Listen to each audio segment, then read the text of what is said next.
nimeambiwa na wazee ambaye wengine hawako hapa, waliniambia ukipatiwa nafasi ya kuongea kwa niaba ya community uzungumzie vitu vitatu.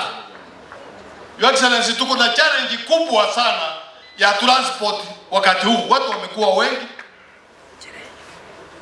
Ukienda barabara zetu especially wakati wa Christmas, magari ilikuwa imejaa.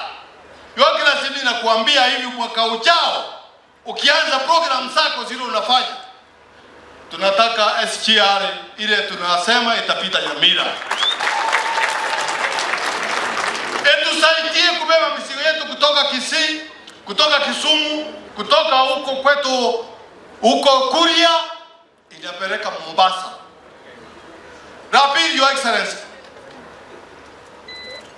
unajua iko program ulianza na tunajua unafikiria juu ya hiyo programu mbili tu. Airport iko Nyangusu,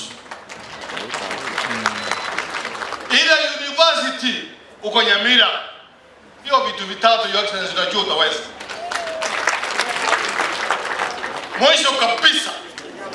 Mwisho kabisa kukorana watoani, kukorana. Ukore. Ntoko matebi umuroyo wetu no muhiyo ito. Ntoko matebi kedango chikochora banta mabagari enda jato piesi yoisa. Najua naelewa hiyo kidogo. Wanasema iko kazi umeanza, ukumbuke hao watu. Asante sana kwa kuja Mungu.